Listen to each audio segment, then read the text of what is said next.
ప్రభుత్వం ప్రత్యేకంగా తాడిపత్రి మున్సిపాలిటీకి 1,85 లక్షల రూపాయలతో ప్రజలకు ఈ యొక్క ఆర్ఓ ప్లాంట్ ద్వారా నీళ్లు అందించాలనే ఉద్దేశంతో రిలీజ్ చేసినటువంటి మొత్తం ఇది దాదాపు 13 ప్లాంట్లకి అమౌంట్ రిలీజ్ చేస్తున్నారు. కానీ 11 ప్లాంట్స్ మాత్రమే ఉన్నాయి. ఆ ప్లాంట్స్లో కూడా ప్రాపర్గా దాన్ని పట్టించుకోక వాటికి సంబంధించిన లోపల మెటీరియల్ అన్నీ కూడా పాడవడం, దాదాపు 10 లక్షల రూపాయల పైన ఈ కరెంటు బిల్లులు బకాయిలు ఉండటం, ఇవన్నీ కూడా జరిగినప్పుడు గౌరవ చైర్పర్సన్ గారు శ్రీ జసి ప్రభాకర్ రెడ్డి గారి దృష్టికి ఈ అంశం రాగానే వాటన్నిటి కూడా ఇన్స్పెక్షన్ చేయించి వాటికి రిక్వైర్మెంట్ అయ్యి మళ్ళీ దాన్ని రీస్టార్ట్ చేయడానికి ఎంత అవుతుంది అంచనా వేయించమని చెప్పారు. దాని ప్రకారం చూసిన తర్వాత వీటికి ఈ సుమారు 12,52,000 అవుతుందని దీన్ని పని టెండర్ ద్వారా పిలిపించి పని పూర్తి చేయించడం జరిగింది.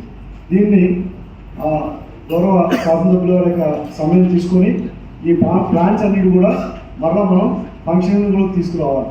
వీటికి అంటే ప్రజలకు ఎక్కడికక్కడే అందుబాటులో మనం ఇచ్చేటువంటి ఉదయాన్నే ప్రతిరోజు ఇచ్చేటువంటి తాగునీటి సరఫరాతో పాటుగా ఈ డ్రింకింగ్ వాటర్ 24/7 అవైలబిలిటీ ఉంటాయి. అయితే దీనికి ఆ కరెంటు కానీ వాటికి సంబంధించిన ఇతరత్ర మెయింటెనెన్స్ కూడా కొన్ని విధి విధానాలు చైర్మన్ గారితోనూ ఎమ్మెల్యే గారితో మాట్లాడిన తర్వాత వీటిని మరి వివిధ సంస్థలకు కానీ వ్యక్తులు కానీ ఏ విధంగా దాని నియమ నిబంధనలు అనేది మనం ఏర్పాటు చేసుకొని వీటిని హ్యాండ్ ఓవర్ చేయాల్సి ఉంటుంది.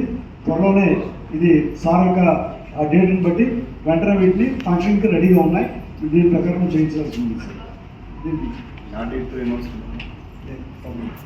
సార్ చెప్పారు సార్ ఒకవేళ రెడీ అయిపోయినట్టే దయచేసి వెయిట్ చేయద్దండి, స్టార్ట్ చేద్దాము.